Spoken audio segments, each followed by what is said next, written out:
എല്ലാ കൂട്ടുകാർക്കും ads ക്രിയേഷൻ്റെ advanced happy Onam. ഓണയ്ക്കെന്ന് പറയുമ്പോൾ നമ്മളെ മനസ്സിൽ വരുന്നത് ഓണസദ്യയാണല്ലേ.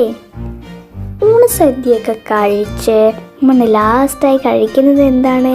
നല്ല ടേസ്റ്റ് ആയിട്ടുള്ള പായസമാണല്ലേ. അത് കഴിക്കാത്ത ആരെങ്കിലും ഉണ്ടോ? ഇന്ന് ഞങ്ങൾ ഉണ്ടാക്കാൻ പോകുന്നത് നല്ല ടേസ്റ്റ് ആയിട്ടുള്ള ചെറുപയർ പരിപ്പ് പ്രഥമനാണ്. ഇതിന് വേണ്ടി ഇൻഗ്രീഡിയൻസ്: 1 കിലോ ചെറുപയർ പരിപ്പ്, ശർക്കര ഉരുക്കിയത് 3 to 4 പീസസ്. ഞാനിവിടെ 2 തേങ്ങയുടെ പാലാണ് എടുത്തിട്ടുള്ളത്. ഇത് 1-ാം പാല്, നല്ല തിക്കായിട്ടുള്ളത്. ഇത് 2-ാം പാലും. 1/2 ടീസ്പൂൺ ഏലക്കപ്പൊടി, 1/4 ടീസ്പൂൺ ചുക്കുപൊടി. ലാസ്റ്റ് ചേർക്കാനായിട്ട് ഉണക്കമുന്തിരി, അണ്ടിപ്പരിപ്പ്, തേങ്ങാക്കുത്ത്. ചെറുപയർ പരിപ്പ് സോക്ക് ചെയ്യേണ്ട ആവശ്യമില്ല. നന്നായി വാഷ് ചെയ്തിട്ട് ഒരു സ്ട്രെയിനറിലേക്ക് മാറ്റാം. പാത്രം ചൂടായിട്ടുണ്ട്. ഇനി ഇതിലേക്ക് 2 ടേബിൾ സ്പൂൺ ഗീ ചേർത്ത് ചെറുപയർ പരിപ്പ് നന്നായി റോസ്റ്റ് ചെയ്തെടുക്കാം. പാത്രം ചൂസ് ചെയ്യുമ്പോൾ നല്ല കട്ടിയുള്ള പാത്രമാണ് സെലക്ട് ചെയ്യേണ്ടത്. കുക്കറായിരിക്കും ബെറ്റർ. അപ്പോൾ പരിപ്പ് പെട്ടെന്ന് തന്നെ വെന്ത് കിട്ടും. തീ ഒന്ന് മീഡിയം ഫ്ലെയിമിലിട്ട് ഒരു ഗോൾഡൻ ബ്രൗൺ കളർ ആവുന്നവരെ റോസ്റ്റ് ചെയ്തെടുക്കാം.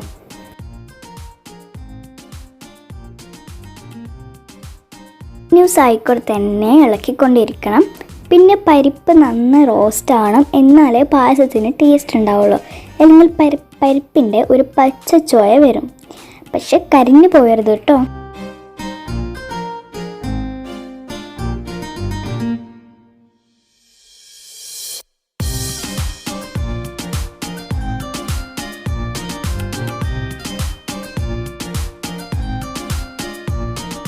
പരിപ്പ് നല്ല റോസ്റ്റായി വന്നിട്ടുണ്ട്.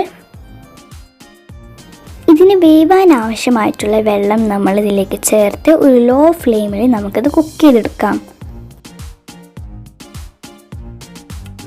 ഞാനിതൊരു 20 മിനിറ്റ്സ് ലോ ഫ്ലെയിമിൽ കുക്ക് ചെയ്യാൻ വെച്ചിട്ടുണ്ടായിരുന്നു. ഇത് കണ്ടില്ലേ, നമ്മുടെ പരിപ്പ് നന്നായി കുക്കായി വന്നിട്ടുണ്ട്.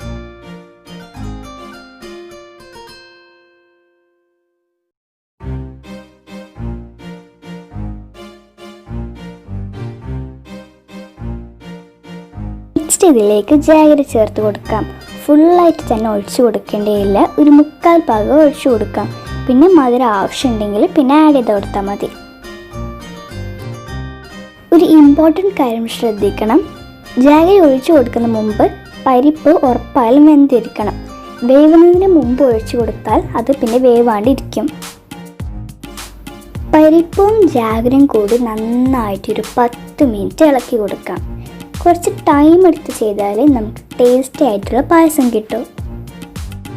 അടുത്തത് ചേർത്ത് കൊടുക്കേണ്ടത് 2-ാം പാലാണ്. കുറേശ്ശെ ആയി ഒഴിച്ചു കൊടുക്കണം. ഇനി ഇതെല്ലാ ഇൻഗ്രീഡിയൻസും കൂടി ഒരു 25 മിനിറ്റ്സ് നന്നായി ഇളക്കി കൊടുക്കാം. മധുരം ബാലൻസ് ചെയ്യാൻ വേണ്ടി ഒരു നുള്ളു ഉപ്പ് ചേർത്ത് കൊടുക്കാം.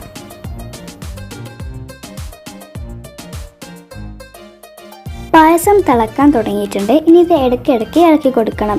അടി പിടിക്കാണ്ട് ശ്രദ്ധിക്കണം. ഒരു 20 to 25 മിനിറ്റ്സ് ഇത് കണ്ടിന്യൂ ചെയ്തുകൊണ്ടിരിക്കാം. പായസം തിക്കായി വന്നിട്ടുണ്ട്. ഇനി ഇതിലേക്ക് ഏലക്കപ്പൊടിയും ചുക്കുപൊടിയും ചേർത്ത് മിക്സ് ചെയ്ത് കൊടുക്കാം.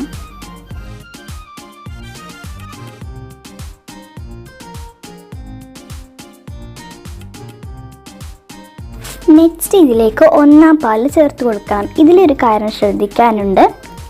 1-ാം പാല് ഒഴിച്ചു കൊടുത്തതിന് ശേഷം തിളക്കാൻ പാടില്ല, ജസ്റ്റ് ചൂടാൻ പാടുള്ളൂ. ചൂടായ പാട് തന്നെ നമ്മൾ പെട്ടെന്ന് തീ ഓഫ് ചെയ്യണം. പായസത്തിൻ്റെ ലാസ്റ്റ് സ്റ്റെപ്പിലായിട്ടുണ്ട്. ഒരു ടേബിൾ സ്പൂൺ ഗീ എടുത്ത് അതിലേക്ക് തേങ്ങാക്കുത്ത് ചേർത്ത് കൊടുക്കാം. ഇത് 1 മിനിറ്റ് നന്നായി ഇളക്കി കൊടുക്കാം.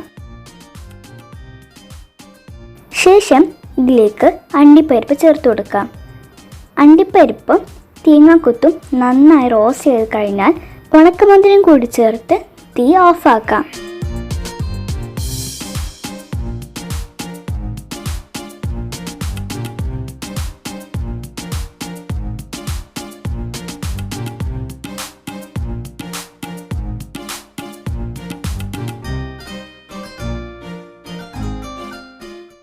റോസ്റ്റ് ചെയ്ത് വെച്ച തേങ്ങാക്കുത്ത്, അണ്ടിപ്പരിപ്പ്, പിന്നെ ഉണക്കമുന്തിരി ഇവയൊക്കെ പായസത്തിലേക്ക് ചേർത്ത് കൊടുക്കാം.